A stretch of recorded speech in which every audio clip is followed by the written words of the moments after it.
Oh, udah. Yang ketiga mulai ya. 3, 2, 1. Selamat siang Bapak-bapak, Ibu-ibu, rekan-rekan TFL. Tetap semangat mengikuti pelatihan siang hari ini. Untuk grup 5 ini merupakan materi terakhir dari rangkaian yang telah kita lakukan pada kemarin. Nantinya di sesi akhir setelah pelatihan ini ada kegiatan post-test. Baiklah Bapak-bapak, Ibu-ibu, rekan-rekan TFL, materi untuk sesi kedua ini membahas masalah operasional dan pemeliharaan. Sebelumnya kami ingin menyapa Bapak-bapak, Ibu-ibu yang terhormat, Ibu Evi Febriani sebagai narasumber, yang terhormat Bapak Koordinator Pelatihan Pak Andi Yoga SH, yang kami cintai Bapak-bapak, Ibu-ibu, rekan-rekan TFL seluruhnya. Assalamualaikum warahmatullahi wabarakatuh. Salam sejahtera untuk kita semua. Teman-teman TFL, materi ini sangat diperlukan dalam rangka untuk kegiatan lapangan. Nantinya akan membahas masalah teknik operasional dan pemeliharaan sarana dan prasarana terbangun dari kegiatan Sandes yang kita lakukan, di mana nantinya merupakan cikal bakal dari SOP KKP yang merupakan lembaga yang mampu menindaklanjuti pemeliharaan secara tepat. Sebelum acara kita mulai, ada beberapa ketentuan yang harus diikuti bahwa narasumber nanti kami beri waktu penyampaian selama 2 jam diskusi dan tanya jawab. Selama narasumber menyampaikan materi, tidak ada interupsi dari peserta.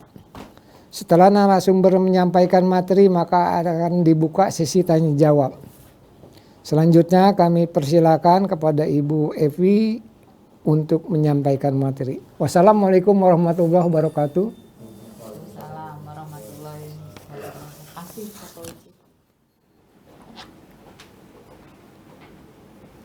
Ya, selamat siang. Assalamualaikum warahmatullahi wabarakatuh. Kepada teman-teman TFL, apa kabar semuanya? Mudah-mudahan dalam kondisi sehat dan masih bersemangat untuk mengikuti sesi terakhir pada pelatihan e-learning ini. Sebelum memulai materinya, saya akan menyampaikan dulu terima kasih kepada teman-teman yang sudah bergabung dari pagi sampai siang hari ini tepat waktu.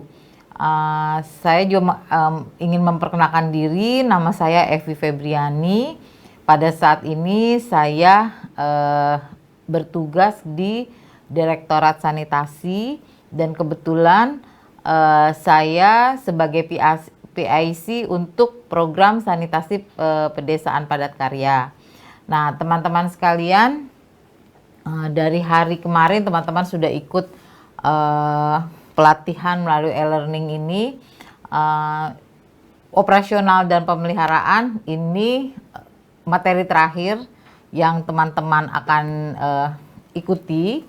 Nah, untuk itu nanti kita lebih pada diskusi saja. Kalau saya untuk itu mungkin teman-teman nanti bisa berbagi pengalamannya di wilayah masing-masing seperti itu. Nah, next. Nah, jadi tujuan pelatihan dari operasional dan pemeliharaan ini diharapkan teman-teman bisa menguasai teknik pengoperasian dan pemeliharaan sarana dan prasarana dan pengelolaan kelembagaan KPP. Nah, mungkin teman-teman nih sudah banyak yang ikut program beberapa kali sebelumnya ikut program sanitasi. Mungkin ada yang dulunya dari Sanimas, ada yang dari TPS 3R. Nah, untuk program sanitasi pedesaan padat karya ini, kalau teman-teman perhatikan, ini lebih sederhana dibanding dengan program Sanimas atau TPS 3R untuk operasional dan pemeliharaannya. Kenapa saya bilang lebih sederhana? karena fasilitas sanitasi yang dibangun di program sanitasi pedesaan padat karya ini semuanya diserahkan kepada penerima manfaat. Jadi penerima manfaat tersebutlah yang akan melakukan untuk operasional dan pemeliharaannya. Seperti itu. Next, lanjut. Nah, output yang kita harapkan, TFL dapat memfasilitasi KPP dan memiliki draft SOP. Nah, ini draft struktur organisasi dan tata kelolanya memiliki rencana kerja penguatan dan pengorganisasian pemanfaat. Kalau kita lihat dari struktur organisasinya, next Mas. Nah, ini untuk KPP ini ada ketua, ada bendahara atau sekretaris, ada seksi usaha, ada seksi operasional dan pemeliharaan, ada seksi kesehatan. Nah, ini kenapa kok ada seksi kesehatan sih? Nah, teman-teman harus perhatikan di dalam, mungkin tadi materi sebelumnya yang manajemen keuangan itu ada yang awalnya itu ada anggaran dari 5% yang diperuntukkan untuk promosi PHBS. Nah, ini makanya nanti ada seksi kesehatannya untuk di KPP. Lanjut. Nah, tujuan pokok KPP ini teman-teman mungkin sudah tahu merencanakan tentang besarnya iuran pemanfaatan sarana. Nah, ini juga nanti akan kita bahas. Pengumpulan iuran membuat perencanaan belanja, pembukuan, dan melaporkan secara rutin operasional dan pemeliharaannya. Terus juga mengoperasikan dan memelihara sarana fisik sanitasi pedesaan padat karya. Nah, mengontrol semua saluran perpipaan secara rutin. Ini maksudnya apa nih? Kok mengontrol semua saluran perpipaan secara rutin? Karena sebenarnya di program Sandes ini lebih banyak untuk yang KK, untuk keluarga. Nah, nanti coba kita akan bahas. Nah, pengembangan mutu pelayanan dan jumlah sarana pengguna dan melakukan kampanye PHBS. Mungkin sebelum kita lanjut ke materi, saya mau tanya kepada teman-teman, ini di Aceh sudah pada masuk semua belum? Sudah ada yang di Aceh? Baru 7. Siapa aja yang udah ada, Mas? Saya berdiri aja ya, kayaknya nggak enak duduk karena anginnya.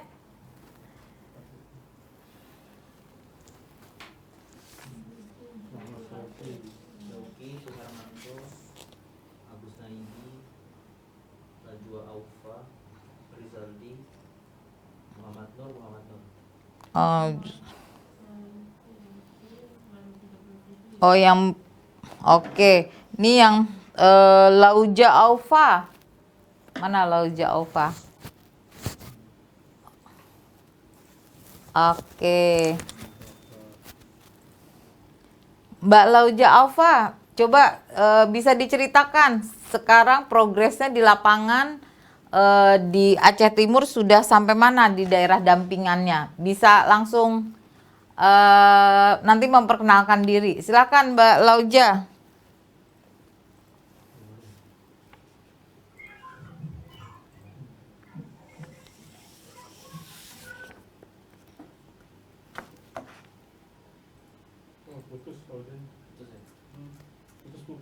Putus ya? Oke, sekarang saya pindah ke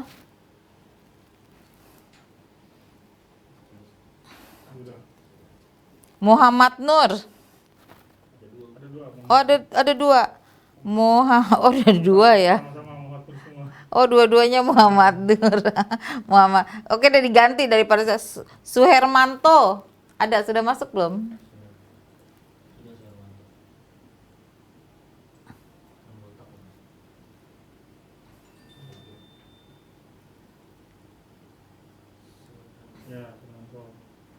Oke. Assalamualaikum, apa kabar? Di unmute dulu. Di suaranya belum terdengar. Suara saya kedengar nggak?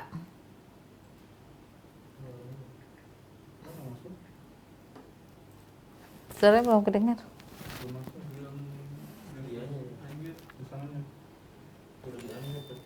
Coba di unmute dulu di laptopnya atau di handphonenya. Belum terdengar suaranya di sini.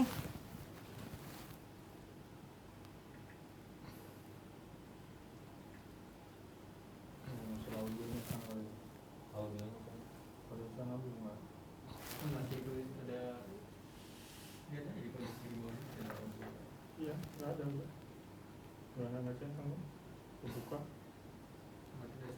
Dari sana Bu. Oh, nggak kedengeran ya? Audionya. Oh, audionya. Kenapa nggak di unmute? Udah Oh, sudah, tapi belum kedengeran ya? Oke deh. Ya, halo?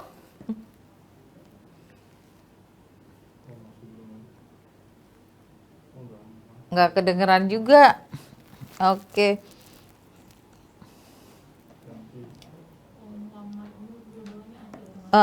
Fitra Hidayat yang mana? Fitra Hidayat. Fitra Hidayat belum datang, belum bergabung. Oke. Nah, itu siapa tuh? Rizaldi.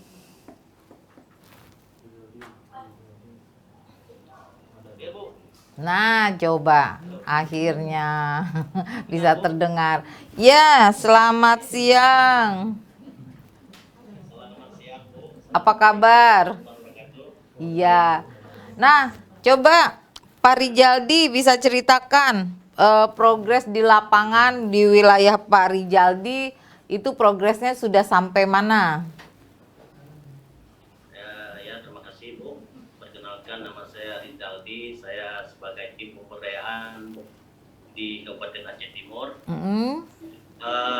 Sampai dengan akhir bulan 7 ini kita di Aceh Timur umumnya Bu tinggal menunggu proses pencairan dana dari yang diajukan oleh Balai BPN. Selanjutnya KSM menunggu pencairan dana dari KPPN ke rekening KSM. Oke. Jadi itu sudah kita menunggu prakonstruksi. Oke, baik. KPP-nya sudah terbentuk? Sudah Bu. Oke, sudah ada. Bekerja, kemudian mereka sudah juga membuat semacam SOP. aturan SOP ya, profesional untuk kedepannya. Nah, kita menunggu proses pencairan aja Bu, baru kita duduk lagi dengan sejumlah penerima manfaat dan kita akan mendampingi untuk menjelaskan hak-hak dan kewajiban yang akan dilakukan oleh penerima manfaat itu sendiri, terutama menyangkut komitmen masyarakat dalam hal ini untuk menjaga, merawat dan mempergunakan yang fasilitas yang sudah kita bangun. Oke, baik. Komitmen awalnya. Oke, baik. Untuk kegiatan promosi kesehatan itu sudah dimasukkan dalam anggaran 5% belum? Sudah Bu, kita akan melakukan yang pertama PHBS. Kemudian juga kemarin kan kita ada membagi semacam media promosi Bu, yang dari pusat itu banner, billboard, kalau nggak salah saya ada juga yang spanduk Bu, dan juga nanti akan kita lakukan juga ke rumah-rumah dan juga akan melakukan cek TPS Bu. Oke, baik. Namanya cuci tangan pakai sabun. Oke, baik kalau begitu. Terima kasih Rizaldi ya. Ya Bu. Ya, makasih ya. Yuk. Oke. Nah, coba dari Barito Timur. Ini coba Erlina Irmawati. Ada nggak? Sudah bergabung? Oke.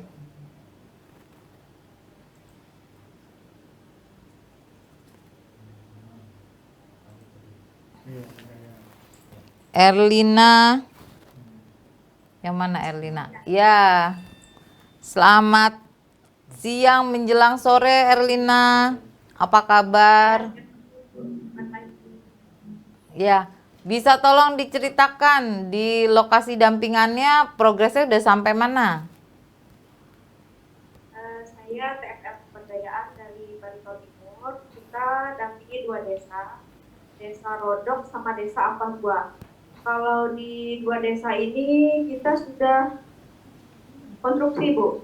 Sudah mulai konstruksi, bahkan sudah RPDP 2, sudah melakukan penarikan yang kedua. RPDP 2 sudah penarikan yang kedua? Oke. Iya. Nah, RPDB 1-nya laporannya udah selesai belum tuh? Udah langsung narik yang kedua? Sudah, Bu. Sudah. Hah? Sudah? Sudah. Oke. Ya. Nah, itu Barito Timur berarti sudah ada progres fisiknya kan ya? Nah, ada, Bu. Nah, itu coba laporan progres fisiknya dilaporkan ke Paskap. Nah, nanti Paskap itu harus melapor ke PPK. Karena data EMON yang di pusat itu masih kosong untuk progresnya ya. Ya, jadi teman-teman nih TFL semua yang dari Barito Timur, Aceh Timur, terus ini semuanya Tanjung Jabung Timur, semuanya pakai timur ya. Nah, terus sama Lingga. Kalau Jambi nggak masuk sini ya? Oh, Jambi. Yang Jambi, saya minta absennya nggak ada, belum yang Jambi. Nah, ini teman-teman saya mengingatkan buat teman-teman, ini pelaporannya di luar dari KPP ini ya. Pelaporannya, pekerjaan teman-teman progresnya itu harus secara berkala dilaporkan ke fasilitator kabupaten. Nah, nanti dari fasilitator kabupaten itu harus mengupdate data MIS. Nah, kenapa data MIS? Nah, data MIS adalah salah satu tolak ukur itu progres teman-teman yang bisa kami lihat di pusat. Kira-kira progresnya sudah sampai mana? Nah, sama Paskap pun harus melapor ke selain ke advisory dan PPK. Nah, PPK juga ini harus ada data EMON-nya. Nah, yang sebagai ujung tombak di lapangan kan nih teman-teman TFL ya. Nah, jadi teman-teman harus update untuk progres yang dilaksanakan di lapangan.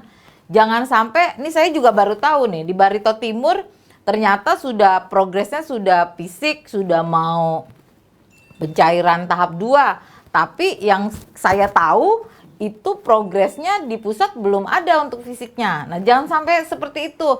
Karena teman-teman sudah bekerja keras di lapangan sebagai ujung tombak kami untuk program sanitasi pedesaan padat karya ini.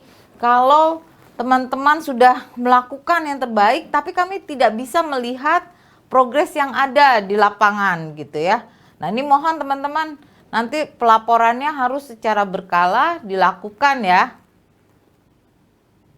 Oke? Ya, iya, Bu. Ya. Ya. Nah, itu KPP-nya sudah terbentuk sudah ya. Oke. Oke, baik kalau begitu. Terima kasih. Itu dari Tanjung Jabung Timur. Coba dari Barito Timur. Oh, tadi Barito. Sekarang dari Tanjung Jabung Timur.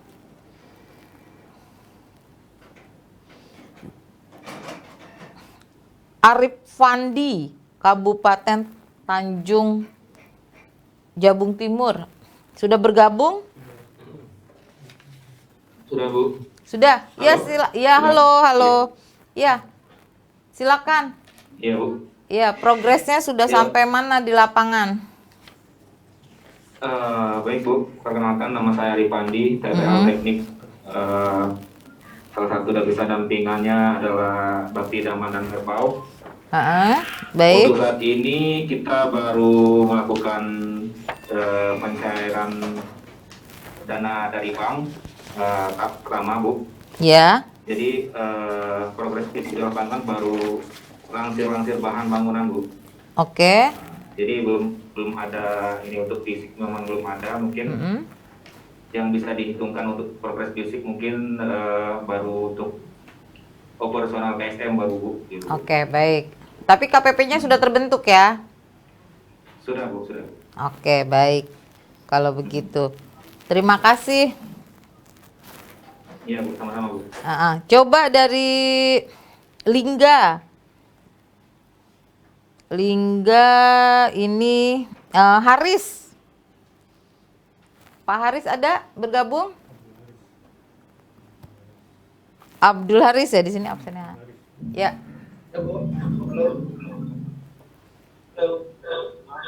Halo, iya. Rekan saya Haris. Bisa ditampilkan wajahnya.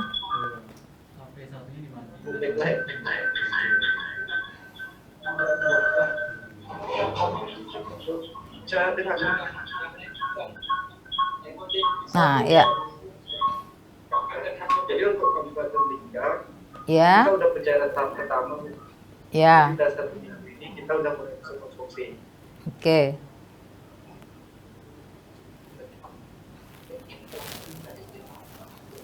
Jadi emang sedang berjalan Bu konstruksinya. Sudah berjalan ya. Konstruksi sudah berjalan. Karena kita baru pencairan kita baru tahap 1 untuk RPDP 1. Oke. Baik. Berarti jangan lupa nanti update ke masing-masing paskap ya untuk progres di lapangannya. Nah, ini tadi tujuan pokok KPP saya pengembangan mutu pelayanan dan jumlah sarana pengguna dan melakukan kampanye PHBS. Nah, ini coba saya tanya, di kampanye PHBS-nya sudah dimasukkan belum ke dana 5%-nya?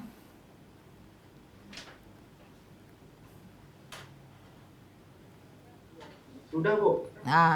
Nah, ini jangan sampai nanti pas terakhir program teman-teman tidak melakukan kampanye PHBS dengan alasan dananya sudah tidak ada. Nah, itu jangan sampai terjadi seperti itu ya. Jadi dari awal teman-teman harus sudah mengalokasikan dananya untuk kegiatan PHBS. Ya. Oke, lanjut. Nah, peran pengurus KPP mampu mengorganisasikan anggotanya untuk mendukung program kerja yang telah dibuat. Tadi sudah disampaikan, ada yang sudah membuat SOP-nya, dapat menjamin kepentingan pengguna dan mencarikan alternatif pemecahan yang dihadapi, mampu melakukan hubungan kerja dengan lembaga lain, mampu menerapkan sanksi bagi pelanggar peraturan. Nah, lanjut. Nah, ini tugas seksi dari KPP, ada seksi usaha, ada seksi operasional pemeliharaan, ada seksi penyuluhan dan kesehatan. Nah, ini teman-teman bisa baca nanti untuk masing-masing seksi usaha dana apa saja tugasnya, untuk seksi operasional dan pemeliharaan apa saja tugasnya. Nah, ini penyuluhan kesehatan yang tadi melakukan penyuluhan tentang pengoperasian dan pemeliharaan sarana sanitasi, mengembangkan sarana sanitasi yang terbangun, melakukan kampanye tentang kesehatan rumah tangga dan lingkungan. Lanjut. Nah, ini tujuan dari operasional dan pemeliharaan. Nah, ini melakukan pemantauan rutin atau secara berkala untuk mengetahui dan memastikan kondisi prasarana dan sarana berjalan baik, mengetahui kerusakan sedini mungkin agar dapat disusun rencana perawatan dan pengelolaan yang baik. Terus juga melakukan pemeliharaan sesuai standar operation prosedurnya dan menginformasikan penggunaan pemeliharaan di papan informasi desa. Nah, sampai sini yang kita bahas, ada nggak pertanyaan dari teman-teman? Saya buka sesi pertanyaan, silakan.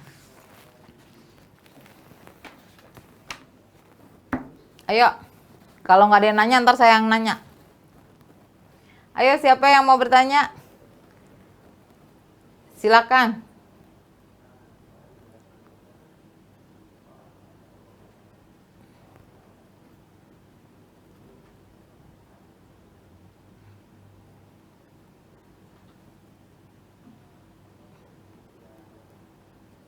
Tidak ada yang bertanya? Sudah jelas semuanya? Ya, silakan. Assalamualaikum warahmatullahi wabarakatuh. Waalaikumsalam warahmatullahi wabarakatuh. Salam hormat pada narasumber dan teman-teman seluruhnya yang ada di Zoom saat ini. Perkenalkan, saya Sanusi dari Jambi, Kabupaten Tanjung Jabung Timur. Oke. Nah, yang jadi persoalan itu untuk pemeliharaan di kabupaten kami ini, pertama belum ada IPLT. Oke. Apalagi mobil tinja. Kalaupun ada mobil tinja, itu di desa yang kami dampingi saat ini, itu akses kendaraan roda 2 belum ada. Jadi yang ada itu akses laut atau akses roda 2, itu pun kalau ke sana atau cuaca panas baru lancar bisa masuk ke sana. Karena desa dampingan kami itu tidak ada akses jalan. Saat ini akses jalan hanya menumpang di jalan perusahaan sawit. Nah, kalau perusahaan sawit itu tutup, ya otomatis masyarakat tidak bisa jalan lagi untuk jalan darat. Persoalannya adalah bagaimana ke depan untuk pengurasan. Kalau dikuras menggunakan manual robin misalnya, lalu dibuang ke sungai, itu kan sama saja dengan Mencemari. apa ya? Mencemari. Mencemari. Dan itu nanti kalau diketahui oleh aktivis lingkungan, itu kan kena kita dalam undang-undang pencemaran lingkungan. Oke. Sekarang yang jadi persoalan, bagaimana kira-kira Bu ke depannya untuk ya mungkin 1 tahun 2 tahun ini masih aman lah. Oke. Terima kasih. Assalamualaikum warahmatullahi wabarakatuh. Waalaikumsalam. Pak Sanusi, nanti itu pembahasan IPLT kita masih ada di lembar berikutnya ya. Nanti akan saya jawab. Nah, kalau begitu, ada pertanyaan lain selain tadi tentang IPLT?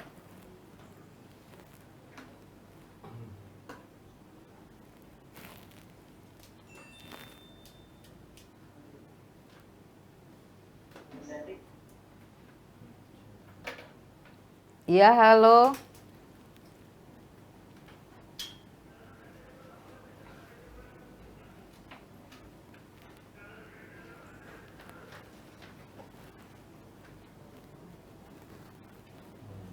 Ada pertanyaan lain?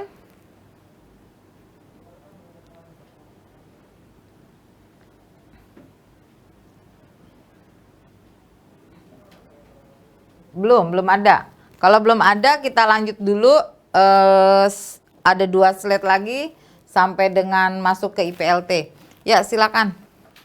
Nah, ini untuk pemeliharaannya, teman-teman. Jadi air limbah domestik yang masuk ke tangki septik itu adalah yang dari kloset saja, yaitu black waternya. Nah, teman-teman juga hindari memasukkan bahan beracun, pestisida, pemutih, desinfektan, cairan pembersih lantai. Nah, ini atau tinar, busa sabun cuci. Nah, terutama untuk sabun cuci yang dalam jumlah besar gitu ya, volumenya. Nah, ini karena akan membunuh bakteri yang ada di tangki septik.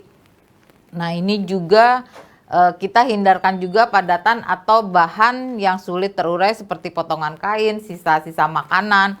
Nah, ini dipastikan jadi nanti atau biasanya suka ada yang cuci-cuci pakaian. Nah, ini dihindari di dekat kloset, takut ada yang masuk ke lubang klosetnya seperti itu. Nah, ini juga sama, hindari masuknya air hujan ke dalam tangki septik. Terus pemeriksaan kondisi air limbah di bak kontrol dan membuka tutup bak kontrol itu secara berkala dan membersihkan sampah-sampah yang sulit terurai di bak kontrol tersebut. Nah, terus juga jangan lupa memeriksa kondisi air limbah di tangki septik, dan yang boleh membuka itu hanya dari lubang kontrolnya yang terdapat di tutup tangkinya, seperti itu ya. Lanjut. Nah, ini pemeliharaan toiletnya, ruang jambannya, lantai toilet hendaknya selalu bersih dan kering. Jadi kalau habis sudah pakai, sudah ini harus sering dibersihkan. Tidak ada sampah yang berserakan dan harus disediakan alat pembersihnya. Jadi harus disediakan sikat. Nah, terus juga tidak ada genangan air di sekitar toiletnya. Ini kalau ada air, apalagi yang makainya sudah sepuh gitu ya, sudah tua. Nah, ini kan ngeri takut jatuh misalnya. Nah, ini juga teman-teman, kalau ruang toiletnya itu misalnya penggunanya adalah sudah yang manula atau juga yang difabel. Nah, itu teman-teman bisa menambahkan di ruang toiletnya itu pegangan, railing untuk di WC-nya. Nah, tempat duduk selalu bersih dan tidak ada kotoran yang terlihat. Tersedia air bersih dan alat pembersih di dekat toilet. Ya, lanjut. Nah, ini tadi yang ditanyakan mengenai IPLT. Betul, memang di Indonesia ini tidak semua kabupaten mempunyai IPLT.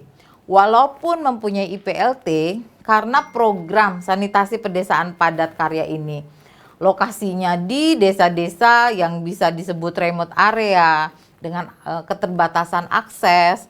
Nah, itu sulit untuk kendaraan atau sedot tinjaknya itu masuk ke area pedesaan tersebut. Nah, teman-teman, justru dengan program sanitasi pedesaan padat karya ini, kita sebenarnya sudah mendesain bahwa tangki septiknya itu kira-kira sudah penuh atau sudah penuh dan sudah jenuh itu antara 3 sampai 4 tahun sesudah pembangunan.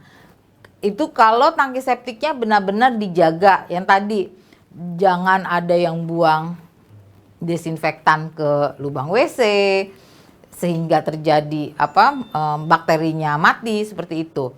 Nah, untuk kelanjutan program ini bagaimana nanti? Satu, teman-teman Paskap ini programnya adalah program yang dilakukan di seluruh Indonesia. Dengan adanya program sanitasi pedesaan padat karya, kami juga ini mendata atau kedepannya akan mempersiapkan di wilayah masing-masing kabupaten itu dari Kementerian PUPR. Rencananya ke depannya nanti untuk pengolahan lumpur tinja itu akan dikelola dengan baik. Nah, justru dengan ini bapak-bapak TFL di lapangan itu bisa mengusulkan ke pemerintah daerah masing-masing ke depannya. Mungkin yang contoh dari tahun lalu itu di Kalimantan. Nah, di Kalimantan Tengah juga di Barito. Nah, tahun lalu itu daerahnya cukup jauh, tapi dengan pendekatan yang baik dari teman-teman TFL, Paskap, akhirnya Pemda itu menyediakan motor sedot tinja. Jadi bisa masuk ke lokasi-lokasi yang cukup sulit gitu ya, yang kecil. Nah, mungkin kasusnya kalau tadi pertanyaan dari Lingga ya, nah itu kan aksesnya hanya bisa dicapai dengan sungai ya. Terus juga harus pakai jalan perkebunan. Nah, itu nanti kita akan diskusikan lebih lanjut apakah nanti bisa dibuat slat drying bed di daerahnya atau nanti ada pengelolaan yang bisa menjadi pupuk seperti itu. Nah, silakan nanti teman-teman juga bisa diskusikan lebih lanjut ke Paskap, ke advisory masing-masing di wilayah dampingannya. Seperti itu ya untuk saat ini. Nah, ini jadi untuk informasi saja pengurasan tangki septiknya ini kalau di sini 2 sampai 3 tahun. Sebenarnya kalau yang Sandes ini kita sudah desain antara 3 sampai 4 tahun untuk tangki septiknya. Nah, ini juga cek volume lumpur secara berkala 6 sampai 12 bulan. Nah, ini juga kecuali ada hal-hal di luar rencana sehingga tangki septik bermasalah sebelum jadwal pengurasan. Nah, ini teman-teman juga bisa baca pengurasan dilakukan oleh jasa penyedotan resmi menggunakan truk tangki pengangkut lumpur tinja. Nah, penyedotan harus melalui lubang kontrol tangki septik. Nah, selang penyedotan lumpur tinja terhubung langsung dengan truk pengangkut lumpur tinja sehingga cairan lumpur tinja tidak tercecer. Nah, ini memang yang ada di slide ini adalah kondisi ideal di lapangan yang ada IPLT dan ada akses untuk menuju desa tersebut, gitu ya. Saya juga mengerti mengenai kekhawatiran teman-teman, tapi mudah-mudahan dengan pendekatan teman-teman ke Pemda, itu contoh di Kalimantan Tengah itu kemarin mereka menyediakan motor sedot tinja itu dua unit untuk kedepannya seperti itu. Nah, ini juga jadi untuk tujuan pemeriksaan tidak diperbolehkan bagi yang tidak berkepentingan untuk masuk ke dalam tangki septik. Apalagi ini anak-anak kalau misalnya ada di sekitar daerah tersebut itu benar-benar harus dijaga, jangan sampai iseng-iseng lihat-lihat apa-apa gitu ya. Nanti takut dia terpleset atau hal-hal yang kita tidak inginkan. Nah, ini juga untuk petugas yang melakukannya, ini juga dipastikan menggunakan pakaian pelindung, sepatu, dan pemakai sarung tangan karet, menghindar kontak langsung. Nah, kita lanjut. Nah, aspek utama operasional dan pemeliharaan, tadi sudah ada yang membuat SOP-nya. Nah, penyuluhan dana. Nah, terus pengecekan fasilitas secara berkala harian, mingguan, bulanan, semester, tahunan untuk perbaikan sarana. Memantau efluen secara berkala. Nah, ini kan kalau di Sandes sebenarnya penerima manfaatnya adalah orang yang langsung kakak tersebut gitu ya, langsung kepala keluarganya, langsung keluarganya. Nah, sebenarnya kalau di Sandes lebih pada penyuluhannya, bagaimana cara kita merawat bilik jamban dengan benar, merawat tangki septik, itu yang harus diutamakan di KPP. Karena kalau tadi kita lihat slide sebelumnya, itu ada memeriksa pipa atau mengecek pipa. Nah, kalau di Sandes ini kan pipanya nggak jauh-jauh, nggak terlalu jauh ya, apalagi kalau individu. Kecuali yang komunal pun mungkin hanya beberapa meter saja. Teman-teman, ini saya coba mau tanya, di Lingga ada yang komunal nggak? Tangki septiknya dipergunakan komunal, ada tidak? Ada? Ada, Bu. Ada atau tidak ada? Tidak ada. Semua tidak ada di Lingga? Tidak ada, Bu. Tidak ada, oke. Di Aceh Timur ada nggak yang komunal? Tangki septiknya?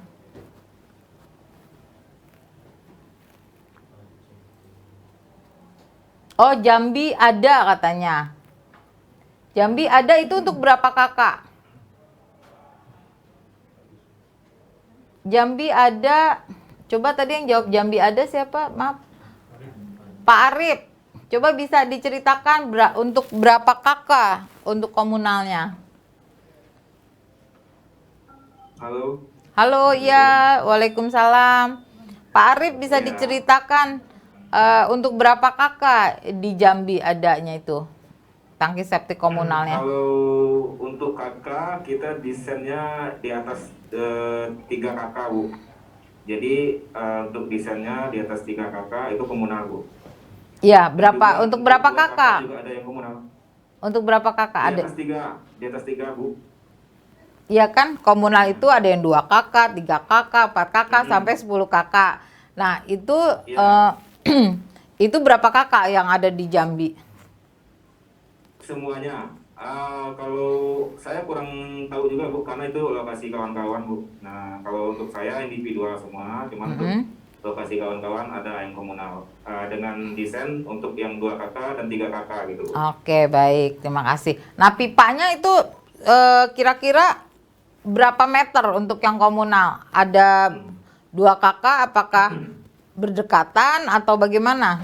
Coba yang Berdekatan, Bu. berdekatan ya. Jadi tidak harus spesifik memeriksa pipanya gitu maksud saya. Iya, benar Bu, ya. Ya. Dan kita paling-paling kita cuma butuh satu bak kontrol gitu. Oke, baik kalau begitu. Nah, ini dia ya. Jadi untuk yang tadi komunal, yang tadi untuk pemeriksaannya meyakinkan misalnya tidak ada mampet dan lain-lain. Jangan sampai nanti jadi rame gara-gara yang misalnya yang kakak yang satu yang bikin macet, nanti jadi bisa ribut antara mereka sebagai pemakainya. Nah, ini juga teman-teman untuk Sandes ini mungkin agak berbeda dengan program-program yang lain. Kalau yang lain untuk dananya itu kan benar-benar untuk maintenance-nya. Nah, kalau untuk Sandes pengumpulan dana ini sebenarnya untuk kedepannya. Karena kan teman-teman kalau untuk Sandes ini masing-masing kakak yang akan memelihara fasilitas mereka.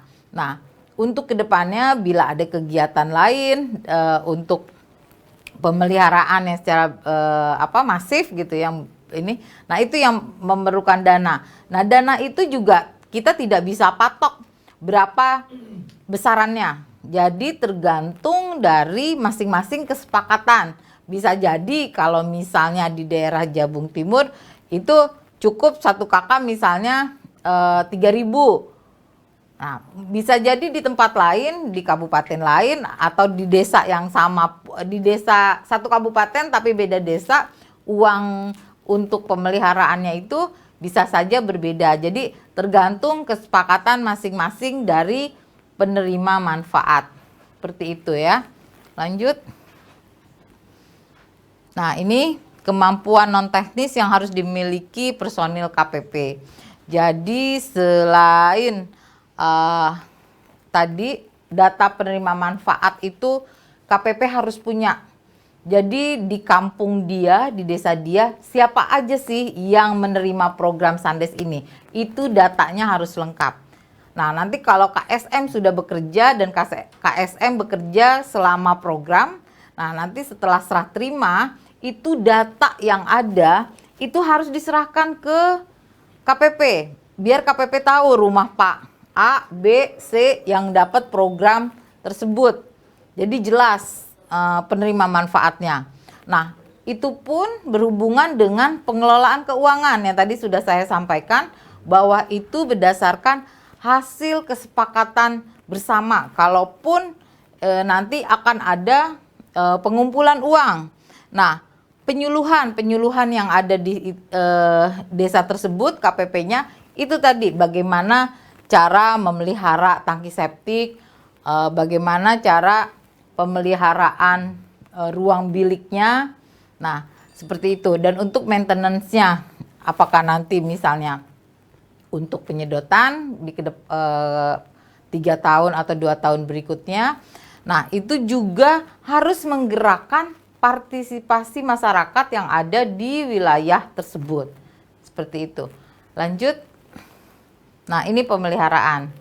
Sebelum masuk ke pemeliharaan, balik lagi, sebelum masuk pemeliharaan ada pertanyaan?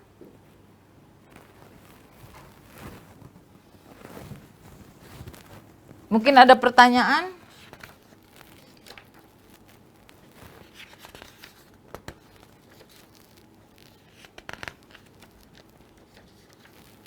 Ada pertanyaan? Kalau tidak ada pertanyaan, saya yang tanya aja.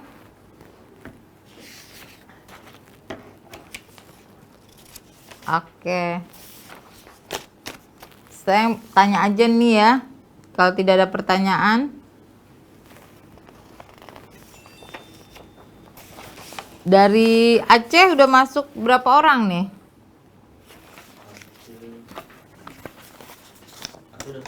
Udah semua? Oke. Nah, ini coba dari Aceh. Pak Muhammad Nur, terserah mau Pak Muhammad Nur, saya nggak bisa ngebedain nih. Sama-sama pemberdayaan soalnya ya. Yang teleponnya yang belakangnya 54 tuh Pak Muhammad Nur yang mana?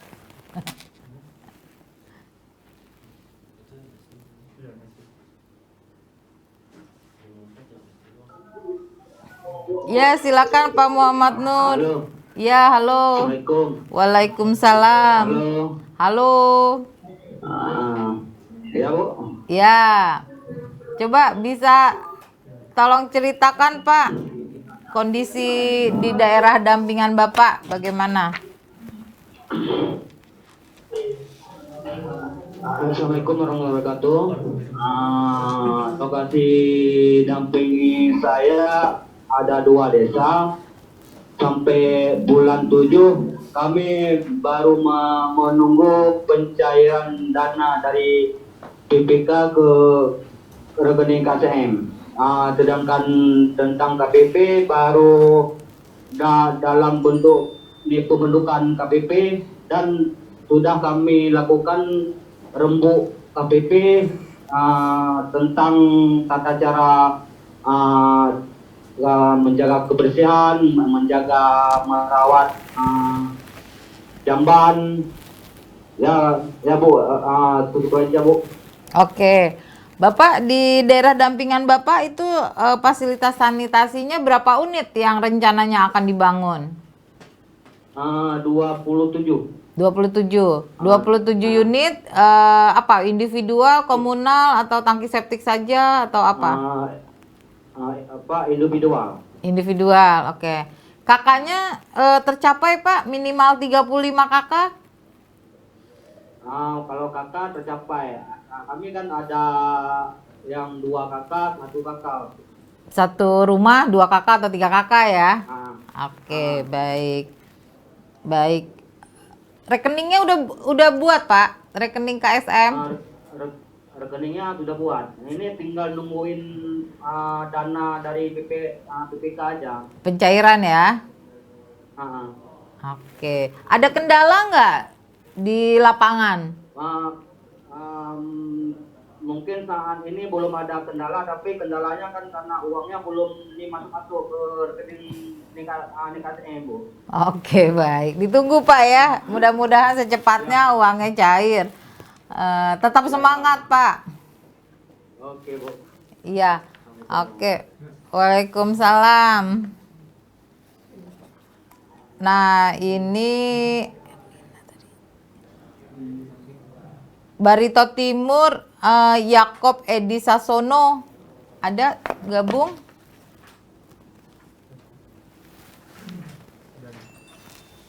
Ya Bu. Iya. Halo, iya Yakob, apa kabar? Hai Bu, Ibu apa kabar? Alhamdulillah sehat.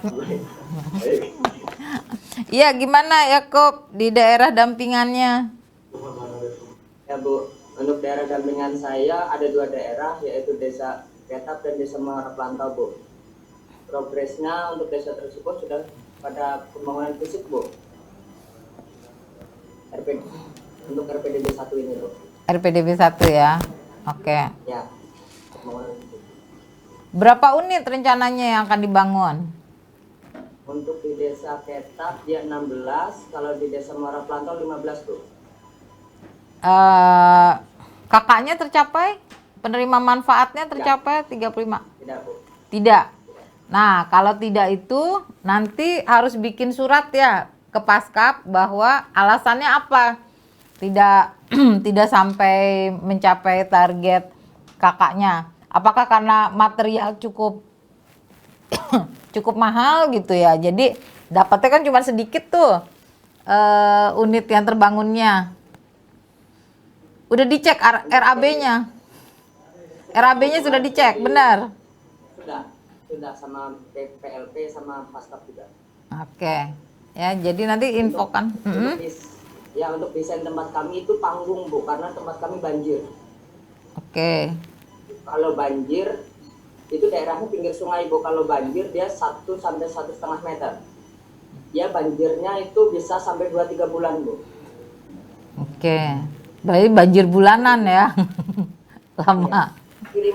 Kiriman. Oh, oke, baik. Ada anak stunting nggak di daerahnya? Ada. Berapa orang anak stuntingnya? Kalau untuk Ketap 13. Banyak amat. Untuk di long list kemarin. Untuk di long list. Oke.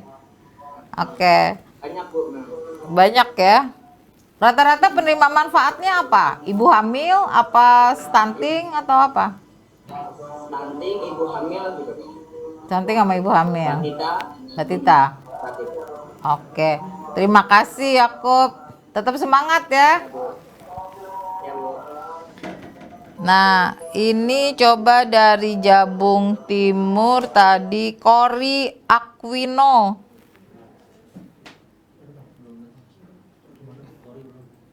Cory belum bergabung. Ini sampai jam berapa ini? Nanti temennya nih yang dari Jabung Timur coba dicek temennya kemana nih Cory Aquino. Tadi pagi ada nggak? Oke, coba dari Lingga Resi Amtria Destina. Ada nggak?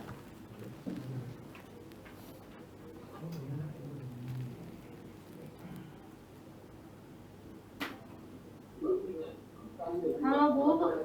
Halo. Mana Resti yang mana? Ah, yang ini. Resi Ya, Resti apa kabar? Halo. Alhamdulillah baik Bu. Bisa tolong diceritakan lokasi dampingannya. Musik apa ini? Progres lokasi dampingan. Dampingan kami itu sebagian besar berada di pulau Bu. Oke. Emang kepulauan Bu, jadi bangunan yang kami bangun itu banyak bangunan lautnya. Oke. KPP-nya sudah terbentuk. Sudah Bu. Bank uang rekening banknya sudah.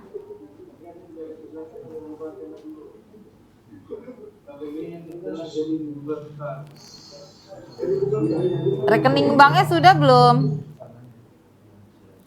Gimana? Pembukaan rekening banknya sudah di wilayahnya Mbak Resti. Bu, suaranya kurang dengar Bu. Oh, suaranya kurang dengar ya. Mungkin sinyalnya ya kali ya. Ya kayaknya sinyal kami nih Bu. Oke. Baik. Oke, kalau begitu. Ya, kita lanjut saja ya ke materi yang berikutnya. Ini untuk pemeliharaan. Lanjut. Untuk pemeliharaan ini kalau kita bisa bagi ada 3 kategori. Jadi ini nih yang teman-teman harus perhatikan. Yang pemelihara kerusakan. Jadi pemeliharaan yang dilakukan setelah terjadi kerusakan. Nah, ini yang harus teman-teman hindari sebenarnya. Jangan sampai kita memperbaiki karena itu sudah rusak gitu ya. Nah, terus ini yang preventive maintenance. Nah, pemeliharaan pencegahan. Pemeliharaan yang dilakukan untuk mencegah terjadinya kerusakan. Nah, ini dengan kita merawat, memelihara tangki septik, terus juga tadi jangan membuang desinfektan ke tangki septik. Ini salah satu pemeliharaan pencegahan untuk tangki septiknya itu bisa bekerja dengan baik. Nah, ini juga pemeliharaan prediktif. Pemeliharaan dilakukan untuk memprediksi kapan terjadi kerusakan. Nah, ini yang paling bagus kalau pemeliharaannya, maintenance-nya itu cukup baik, dilakukan secara berkala dan disiplin. Nah, ini kita jadi bisa pemeliharaan dilakukan untuk memprediksi kapan akan terjadi kerusakannya. Seperti itu. Lanjut. Nah, ini salah satu contoh grease trap. Nah, ini teman-teman di lapangan semua pakai grease trap atau ada yang tidak memakai grease trap dari fasilitas sanitasinya? Ada yang jawab ya. Oke, nah pemeliharaan grease trap kalau kita lihat di sini itu pemeliharaannya bisa sekali dalam 3 hari. Nah, tutup bak, tutup grease trapnya itu harus rapat biar tidak masuk binatang atau lain-lain yang masuk ke situ. Nah, problem dari grease trap tersendiri ini Biasanya kalau teman-teman tidak secara berkala diambil, diangkat, ini ada lemak-lemak yang ngapung gitu ya, atau endapan lemak dan akan menimbulkan bau seperti itu. Lanjut. Nah, tata cara perawatan. Nah, ini tata cara perawatannya, tangki septik dan perpipaan yang tadi sudah saya sampaikan. Kedisiplinan semua pihak dalam melakukan pemeliharaan menjadi kunci baik atau tidaknya atau awetnya sarana sanitasi yang telah terbangun. Nah, jika terlalu sering ada perbaikan karena ketidakdisiplinan, maka yang merasakan juga adalah penerima manfaatnya atau pengguna itu sendiri. Jadi teman-teman, dari awal itu memang harus terus menginformasikan, tidak bosen-bosen bagaimana nanti cara perawatannya. Jangan sampai kami pemerintah gitu ya, pemerintah, teman-teman semua sudah bekerja untuk program sanitasi pedesaan padat karya ini, tapi nanti masyarakatnya tidak mau merawat. Nah, itu yang harus ditekankan. Nanti sebelum serah terima itu harus ada komitmen dari masyarakat untuk merawat fasilitas sanitasi yang sudah dibangun di wilayah dampingan teman-teman. Begitu ya, siap nggak nih? Nanti harus disampaikan kepada penerima manfaatnya. Oke, lanjut. Untuk penerima manfaat. Nah, ini juga nih ada salah ketik nih, harusnya sistem pengelolaan air limbah domestik, ini salah ketik nih, SPAD, akan berfungsi baik jika tidak memasukkan limbah yang benar. Nah, tadi sudah kita bahas, jangan memasukkan limbah padat ke jamban karena akan menyumbat saluran, seperti itu ya. Nah, terus jangan membuang bahan kimia ke saluran karena akan mematikan bakteri di tangki. Terus juga jangan membuang minyak bekas ke saluran pembuangan di dapur itu karena ketika mengering lemaknya akan menyumbat di pipa.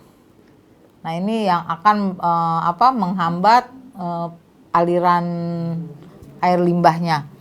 Lanjut.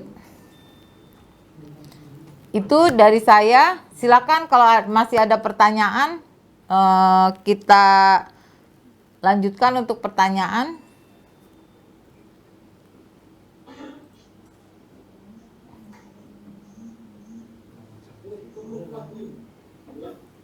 Ya, silakan. Ya, terima kasih. Sekali lagi saya Sanusi dari Tanjung Jabung Timur Jambi. Menindaklanjuti pertanyaan pertama Bu tentang belum adanya ketersediaan PLT di kabupaten. Tadi sudah dapat info, dapat penyegaran bahwa justru dengan kehadiran Kandes ini itu adalah awal dari kemungkinan kita mengajukan ataupun menyarankan kepada Pemda untuk segera mengantisipasi hal demikian ini. Yang kami ingin sarankan Bu, terkait dengan uji lab hasil dari buangan septic tank kita, outletnya itu kalau jumlahnya semua mau di uji lab katakanlah per setahun atau per 6 bulan, itu kan kemungkinan biayanya KPP nanti tidak mampu Bu, karena satu uji lab ya memakan ratusan ribu, 400 sampai 500 lah mungkin ya QOD-BOD-nya. Nah, saran kami, ada baiknya melalui mungkin program ini ditujukan kepada dinas lingkungan hidup di masing-masing kabupaten untuk memasukkan penganggaran lah gitu. Jadi bahwa di desa ini, kecamatan ini telah ada program Sandes, segeralah Anda mengecek sendiri dengan biaya Anda sendiri. Jadi maksudnya dia punya program mungkin di suratnya atau apa namanya. Karena mau dicek susah Bu. Yang kedua itu kan kalau ketentuannya katanya itu tidak boleh lama pengambilan sampelnya itu kita lari ke labor. Nah, kalau lebih dari 10 jam katakanlah mungkin begitu, ya katanya kemungkinan hasil labnya nanti tidak bagus. Nah, Oke. jadi artinya nanti hasil labnya yang datang ke kita. Mungkin itu sekedar ya saran atau apalah namanya Bu. Ya. Terima kasih. Ya, terima kasih Pak Sanusi atas sarannya. Jadi ini mungkin saya informasikan terlebih dahulu bahwa program sanitasi pedesaan padat karya ini adalah program yang diprioritaskan oleh pemerintah Indonesia. Dan program ini bukan hanya programnya Kementerian PUPR, tapi ini adalah program yang dilakukan oleh pemerintah dan mengikut sertakan pemerintah daerah. Nah, teman-teman sebenarnya untuk uji lab ke depan ini itu teman-teman TFL, Paskap ini harus melakukan pendekatan ke dinas-dinas OPD terkait. Mungkin kalau teman-teman lihat di Juknis itu ada OPD terkait. Nah, kegunaannya apa? Seperti ini. Jadi kegunaannya kalau teman-teman menyampaikan bahwa ada program di daerah teman-teman, contohnya tadi di wilayah teman-teman dampingannya ada program Sandes dan 12 bulan kemudian butuh. Nah, dinas LH itu bisa nanti mengambil sampel secara random untuk effluent yang ada di wilayah teman-teman. Nah, karena ini programnya adalah program prioritas untuk pencegahan stunting dan Kementerian PUPR ini karena kita menyediakan fasilitas sanitasinya. Nah, untuk kedepannya ini teman-teman bisa melakukan pendekatan ke OPD masing-masing. Jadi program ini tidak program yang berdiri sendiri, hanya PUPR saja, tidak. Karena program ini adalah program pemerintah yang dari Bappenas itu juga ada dari Dinas Kesehatan untuk pencegahan stunting, dari Kementerian Desa, Kementerian Dalam Negeri. Nah, tadi Kementerian Kesehatan juga ya, sudah tadi saya sebutkan seperti itu. Nah, jadi ini bisa dilakukan pendekatan oleh teman-teman atau ada fasilitator kabupaten yang bisa menyambungkan atau mengkonektivitaskan ke dinas masing-masing. Seperti itu. Terima kasih. Ada pertanyaan lain? Selain dari Pak Sanusi?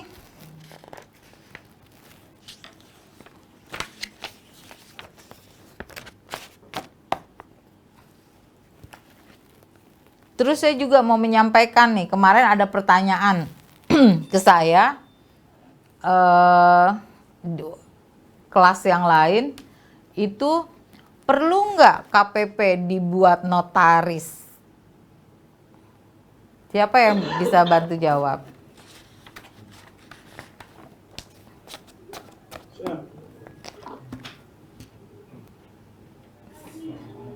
Siapa? Oh iya, silakan. Terima kasih Bu. Assalamualaikum warahmatullahi wabarakatuh. Waalaikumsalam. Ini Muhammad Nur dari Aceh Timur. Iya, silakan. Satunya lagi. Iya, dua-duanya sama pakai kacamata ya. Mirip lagi. Kacamatanya nggak sama hitam. Oh, sama. Gimana? Beda, Pak. Beda. KPP Bu ya untuk membuat akte notaris Bu ya. Kemarin saya ada pertanyaan itu dari peserta pelatihan. Coba teman-teman, menurut teman-teman perlu nggak? Sebelum Kalau saya dia jawab. uang kita, perlu. Oke. Perlu kan. KPP itu kan untuk ke depan Bu kan. Iya. Untuk pengelolaan ke depan. Nah, mana tahu nanti ke depan ada dana dari luar. Oke. Apakah itu dari pemerintah daerah atau dana-dana lain yang bisa digunakan untuk pengembangannya. Jadi perlu ada akte notaris. Nah, Gitu. oke, baik, oke. Jadi ini dipanggilnya siapa nih? Sama namanya Muhammad Nur. Danu. Muhammad Nur dipanggilnya siapa? Danu. Danu, jauh amat dari Muhammad Nur ke Danu. Jadi, Nama keren, Bu. oh nama keren, nama ininya ya, nama bekennya Danu. Jadi teman-teman, untuk notaris pada saat ini untuk program sanitasi pedesaan padat karya, karena program ini skalanya desa, itu tidak perlu membuat notaris dengan alasan notaris itu kan biasanya ribet dan lain-lain ya. Nah, tapi tadi bagus masukannya. Kedepannya kalau ada dana dan lain-lain, nah justru KPP itu adalah selain tadi mengelola di wilayahnya setelah kita serah terima, nah fungsinya yang penting adalah itu keberlanjutan program. Nah tadi sudah disinggung bagus. Apa maksudnya keberlanjutan program? Jadi seandainya dan mudah-mudahan terjadi bila ada program lain yang masuk ke desa tersebut, desa wilayah teman-teman nih, dan akan melakukan kegiatan sanitasi. Nah, KPP ini yang nanti bisa melakukan replikasi untuk kegiatan yang sama. Nah, jadi misalnya ada dana desa untuk sanitasi. Nah, kan ini dengan uang 350 belum semuanya tercover kan ya. Tadi kan ada tuh, Bu, masih perlu banyak Bu yang membutuhkan. Oke. Nah, jadi program sanitasi pedesaan padat karya ini sebagai pilot atau sebagai contoh role model untuk pembangunan sanitasi. Atau misalnya nanti ada CSR dari perusahaan yang ingin membuatkan program sanitasi. Nah, itu bisa menggunakan peraturan yang ada atau contoh bangunan yang ada di desa yang sudah dilakukan program sanitasi pedesaan padat karya. Misalnya bangun tangki septiknya yang kedap gitu ya. Nah, itu KPP nanti menjaga keberlanjutan program Sandes ini untuk program-program berikutnya yang ada di wilayahnya. Begitu. Tapi memang pada dasarnya memang bagus ada akte notaris gitu. Tapi karena kita ruang lingkupnya masih desa, itu lebih baik tidak usah dibuatkan akte notarisnya. Yang terpenting adalah semua dana yang masuk, semua dana yang keluar itu harus tercatat. Dan itu harus transparan ke penerima manfaat. Yang penting adalah seperti itu. Jadi kadang-kadang banyak yang bertanya, KPP di Sandes untuk apa sih? Agak berbeda dengan program TPS 3R misalnya. Nah, justru yang ditekankan dalam KPP di program sanitasi pedesaan padat karya adalah untuk keberlanjutan program yang nantinya bisa direplikasi oleh program-program lain sanitasi yang ada di wilayah dampingan teman-teman. Gitu ya. Siap semuanya? Oke, baik. Ada pertanyaan lain? Atau Danu mau menambahkan? Mas Danu. Kalau orang Aceh manggilnya apa? Abang atau apa? Abang. Abang, oke. Jadi seperti yang disampaikan tadi, memang pada prinsipnya karena ini Badan Pengelola Desa untuk dalam hak awal ini mungkin tidak perlu adanya akte notaris. Tapi dalam pengembangannya nanti untuk keberlanjutan dan kepercayaan orang terhadap KPP tersebut perlu adanya akte notaris. Jadi orang lebih percaya, ada nilai tawar gitu. Oke, baik. Kalau mereka percaya, mereka pasti akan mungkin membantu atau menganggarkan atau bagaimana, kan bisa juga bekerja sama di pemerintah daerah mereka. Ya, betul. Ya. Ya, terima kasih masukannya Danu. Jadi untuk kedepannya itu silakan terbuka ya untuk pembuatan akte notarisnya. Tapi untuk sekarang mungkin masih belum diperlukan gitu ya. Oke, terima kasih. Ini ada pertanyaan dari Citra Multikastari dari Kabupaten Lingga. Izin bertanya Bu, agar KPP yang terbentuk dapat disiplin, maka perlu diadakannya peraturan organisasi. Namun sanksi seperti apa yang dirasa efektif atau memberikan efek jera bagi KPP jika melakukan pelanggaran atau kurang disiplin? Terima kasih. Ya, terima kasih Citra untuk efek jera. Efek jera yang apa yang harus dikasih ke KPP apa? Nah, sebenarnya itu jawabannya teman-teman sudah tahu semua. Kenapa? Karena segala kondisi itu harus disesuaikan dengan keadaan di lapangan dan budaya atau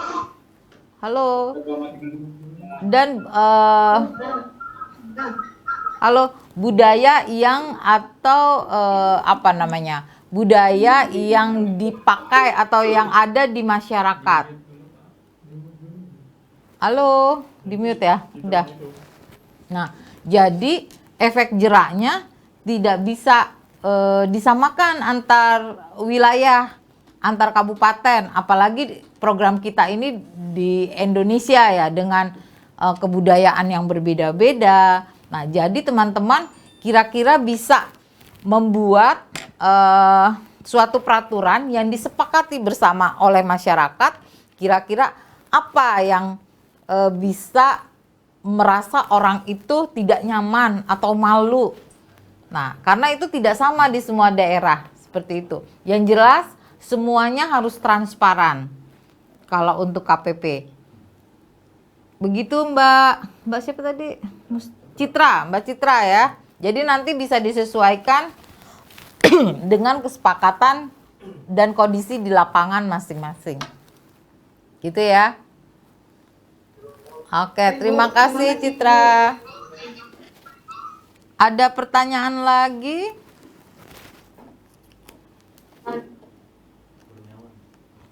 Siapa namanya?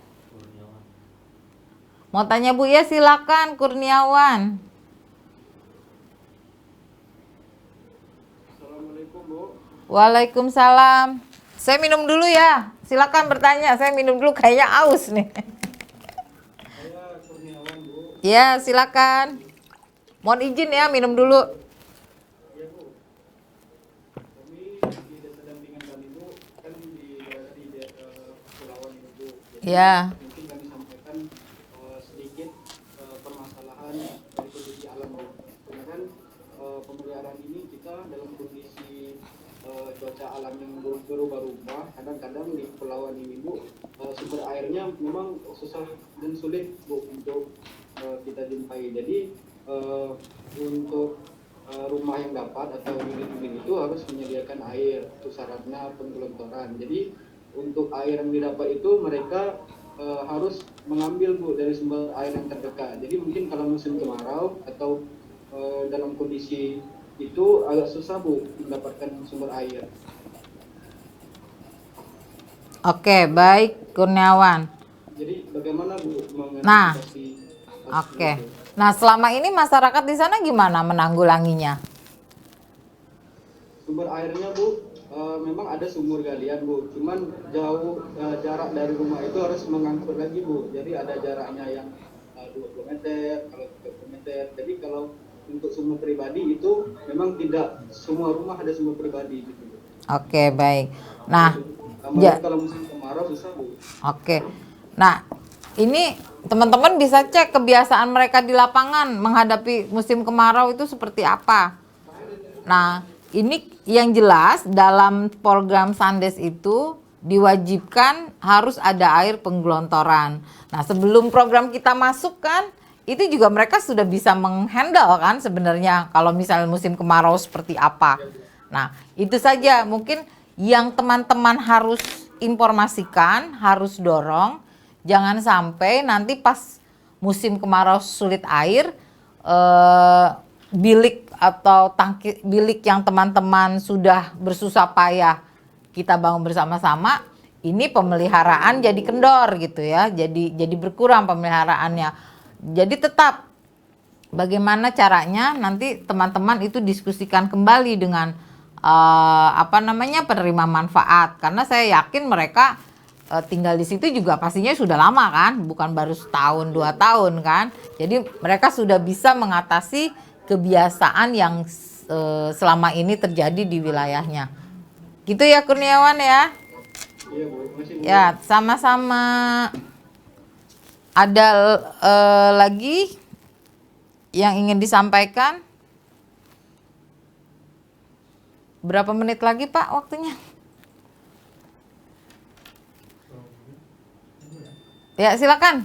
Yang masih ingin ada yang didiskusikan. Silakan. Mungkin kalau ada yang masih belum jelas dalam program Sandes juga boleh tanyakan.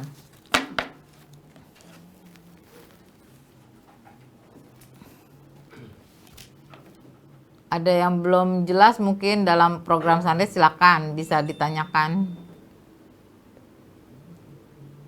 Bu, izin mau tanya Bu. Ya silakan. Assalamualaikum warahmatullahi wabarakatuh. Waalaikumsalam. Terkait dengan materi kita Bu, kita kan materinya tentang pemeliharaan. Otomatis pemeliharaan berkaitan dengan iuran Bu. Ya. Iuran untuk pemanfaatnya nanti. Kebetulan karena kami daerah kepulauan, tambah lagi jumlah penerima manfaatnya terbatas, cuma sedikit Bu, kami dapat cuma dapat 9 unit. Nah, untuk penentuan iurannya nanti kira-kira seperti apa Bu? Soalnya kan otomatis iuran dipungut dari penerima manfaat. Oke. Nah, kalau dihitung dari jumlah penerima manfaat cuma 9, sedangkan istilahnya fungsi dari iuran itu pun bukan saja untuk pemeliharaan sarana yang terbangun, tetapi untuk operasional KPP juga. Oke, baik. Jadi kira-kira seperti apa Bu, untuk penentuan iurannya? Oke, baik. Jadi mungkin ini yang harus diperhatikan oleh teman-teman bersama-sama. Di program Sandes ini saya tanya, di wilayahnya lebih banyak individu kan? 9 unit itu individu atau komunal? Individu Bu. Kita di Kabupaten Lingga individu. Nah, apalagi kalau individu. Sebenarnya kalau individu operasional pemeliharaannya itu lebih mudah karena setelah nanti teman-teman setelah beres membangun, terus nanti dicek di tes komisioning ya, sudah oke semuanya. Nah, nanti serah terima. Nah, itu yang bertanggung jawab untuk memelihara adalah si penerima manfaat. Penerima manfaatnya itu. Jadi nanti teman-teman lantainya misalnya harus berapa sehari atau setiap hari itu yang harus disikat misalnya kayak gitu. Jangan membuang tadi misalnya desinfektan dan lain-lain. Nah, untuk itu tanggung jawab dari penerima manfaat. Nah, untuk iuran ke depannya tadi saya sudah sampaikan itu tergantung dari kesepakatan bersama si penerima manfaat. Saya tidak bisa bilang, oh harusnya sekian rupiah gitu ya, misalnya 10.000 atau 5.000 atau 2.000. Nah, itu kembali lagi ke rembuk warga, rembuk penerima manfaat, kira-kira kesepakatan mereka berapa. Karena jangankan beda kabupaten, beda desa pun mungkin kesepakatannya bisa berbeda-beda. Apalagi itu hal itu kenapa kami tidak masukkan dalam juknis, karena itu tergantung dari kondisi di wilayah masing-masing. Jadi itu tergantung kesepakatan dari penerima manfaat dan nanti KPP-nya. Yang teman-teman perlu dorong adalah bagaimana cara pemeliharaan fasilitas yang sudah terbangun agar terus bisa dimanfaatkan dalam waktu yang cukup panjang gitu. Dan bagaimana nanti pemeliharaannya, itu yang perlu teman-teman dorong. Begitu ya. Terima kasih. Dari Lingga. Siapa? Oke.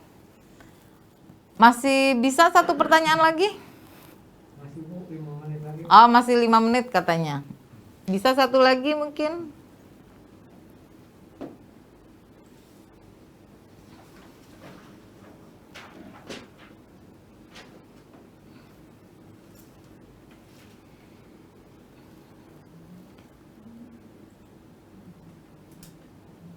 Itu siapa tuh? Ada yang namanya Satria Jeffrey ya, dari Aceh. Aceh Timur ya? Mana coba?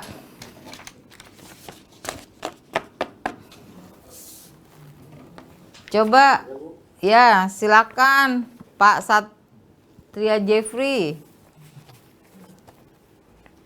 menyampaikan progres di wilayahnya. Progres di wilayah dampingan saya itu ada dua desa. Nah, dua-duanya itu masih dalam tahapan masih menunggu pencairan dari PPN-nya. Jadi untuk saat ini dana itu belum masuk ke KSM-nya. Nah, untuk tahapan lain kayak seperti KTP itu udah tertentu termasuk sepertinya juga sudah, tinggal pelaksanaannya aja yang belum. Oke, baik. Oke. Fasilitas sanitasinya apa? Individual apa komunal atau? Kami lebih mendominasi individual. Individual, oke. Berapa? Satu desanya itu hanya tercover 25. 25, oke. Penerima manfaatnya tercapai? Tercapai. Ada yang 37 kakak, 30. Oke. Oke, baik. Baik. Oke, terima kasih Pak Jeffrey. Nah, ini nanti dipastikan ya penarikan uang RPDB pertamanya juga dipastikan. Terus juga nih teman-teman, di syarat pencairan di luar dari OP, di syarat pencairan dana tahap 2 itu kan harus 60% progres fisiknya sudah selesai. 50% dari fasilitas sanitasi yang direncanakan itu sudah selesai dan dites commissioning. Selain pelaporan LPJ tentunya. Nah, saya pesan ke teman-teman jangan sampai dana yang awal 70% itu kalau misalnya rencananya 30 dibikin dulu 30. Tidak seperti itu. Tapi teman-teman sesuaikan dengan rencana yang ada itu dan difokuskan untuk 50% unit yang dibangunnya, berarti 15 unit dari 30 itu sudah selesai dan sudah dites commissioning agar teman-teman bisa mencairkan dana yang tahap kedua. Nah, itu dipastikan oleh teman-teman untuk jangan sampai pengalaman tahun lalu ada yang semua bikin gali bikin tangki septik tapi tidak ada yang komplit gitu loh dengan bilik jambannya, atau bikin semua bilik jamban tangki septiknya belakangan. Tidak seperti itu. Jadi harus dibuat berdasarkan uang pencairan dan fasilitas yang dibangun itu difokuskan dulu 50% dari rencana itu sudah selesai dan sudah dites commissioning. Begitu ya. Begitu teman-teman. Ya, Bu. Ya, oke. Kalau tidak ada lagi pertanyaan,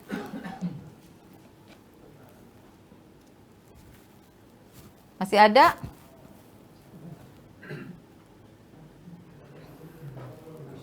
Oke, kalau kayaknya sudah tidak ada ya. Halo Bu, mau bertanya Bu? Oh iya silakan. Satu.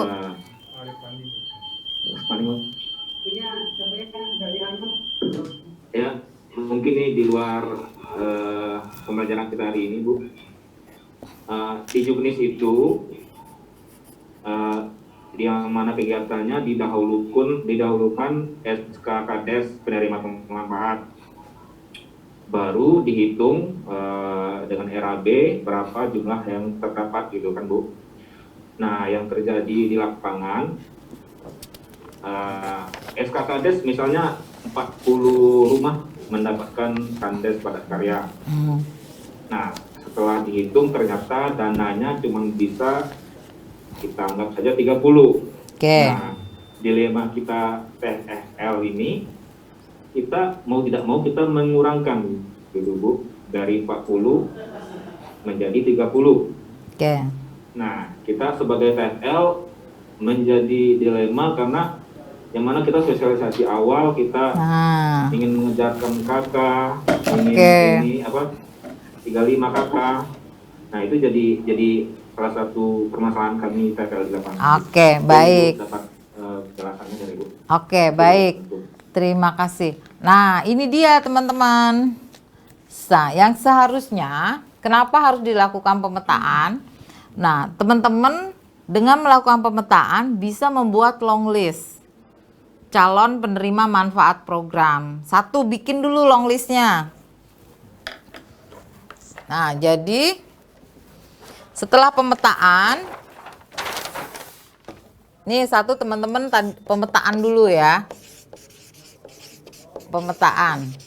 Nah, setelah teman-teman pemetaan, itu teman-teman lakukan long list dulu.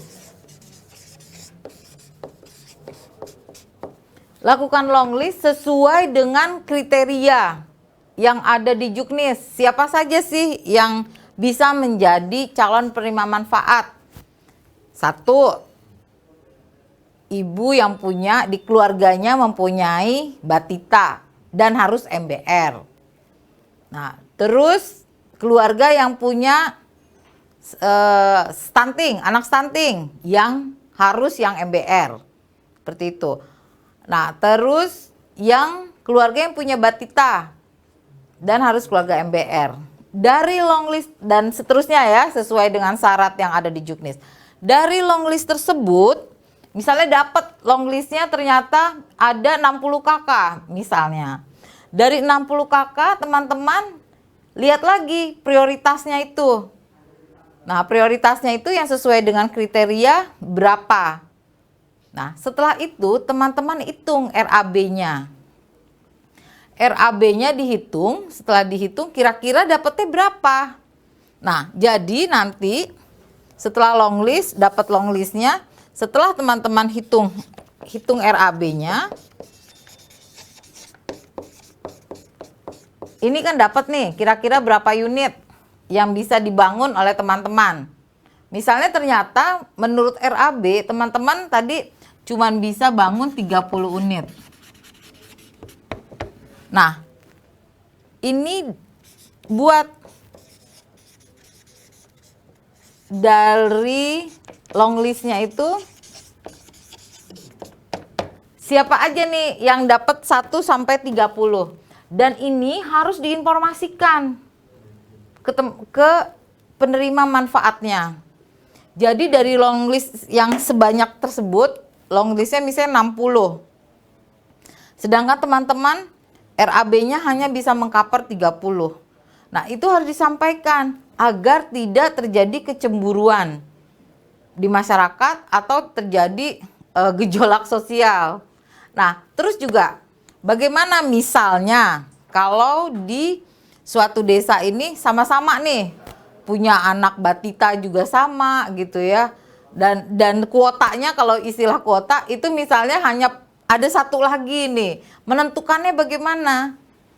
Teman-teman harus tentukan yang penerima manfaat di dalam keluarganya itu yang lebih banyak. Misalnya saya anaknya cuma 1, terus Papa Uji itu misalnya anaknya 3. Misalnya kita sama nih punya batita terus sama keluarga MBR. Nah, yang lebih berhak adalah yang jumlah kakaknya itu dalam keluarganya itu lebih banyak. Itu seperti itu. Jadi memang di awal program itu dalam penentuan long listnya itu kita hitung dan nanti juga harus diinformasikan ke masyarakat. Ternyata dari uang dana program setelah kami list dari long list tersebut, kami hitung RAB-nya ini hanya bisa mengcover 30 unit. Nah, itu bisa dirembukkan. Nah, dari rembuk tersebut mungkin aja gimana caranya nih bisa mencapai 35. Nah, mungkin dari diskusi tersebut nanti bisa oke, untuk pekerja misalnya penggalian septic tank kami nggak usah dibayar misalnya, itu swadaya. Dari situ kita udah dapat lagi nih duitnya. Nah, terus misalnya ada dana desa yang mau disumbangkan. Nah, dari rembuk warga itu bisa jadi unit yang dibangunnya itu akan bertambah. Misalnya dengan adanya swadaya dari penerima manfaat. Gitu ya. Mudah-mudahan nanti di lapangannya tidak terjadi masalah. Nanti harus diinformasikan langsung ke masyarakat. Ternyata berdasarkan uang yang ada dengan harga material sekian-sekian, kami hanya bisa mengcover hanya 30 unit saja. Misalnya seperti itu. Oke, udah jelas ya?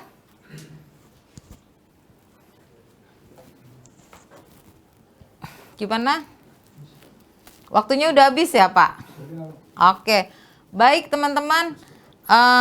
Karena dari panitia sudah menginformasikan waktunya sudah habis untuk diskusi saat ini. Mudah-mudahan kita bisa bertemu kembali dalam diskusi yang lain. Untuk teman-teman tetap semangat. Teman-teman adalah orang-orang yang terpilih dalam melakukan atau melaksanakan program sanitasi pedesaan padat karya. Mudah-mudahan semua di lapangan teman-teman bisa berjalan dengan baik. Tetap jaga kesehatan. Terima kasih. Kalau ada hal-hal yang kurang berkenan, saya mohon maaf. Wabillahi taufiq wal hidayah. Wassalamualaikum warahmatullahi wabarakatuh. Sampai ketemu kembali. Terima kasih kepada Ibu Evi Berbiani yang telah sudi membagi pengalaman dan ilmu Sandes ini pada para kawan-kawan TFL. Dan terima kasih juga kepada rekan-rekan yang aktif dalam kegiatan diskusi ini. Kepada rekan-rekan TFL kita beri A+ kepada Ibu narasumber kita. Terima kasih. Untuk rekan-rekan TFL yang tergabung dalam grup 5, dengan telah selesainya penyampaian materi pada sesi akhir ini, maka pelatihan untuk grup 5 sistem e-learning tahap 2 kami tutup dengan ucapan Alhamdulillah. Selanjutnya kepada rekan-rekan TFL untuk mengisi lembar evaluasi dan mengikuti post-test pada link yang telah disediakan. Demikian untuk sesi hari ini. Wassalamualaikum warahmatullahi wabarakatuh. Waalaikumsalam warahmatullahi wabarakatuh. Terima kasih, Pak. Iya, Bu.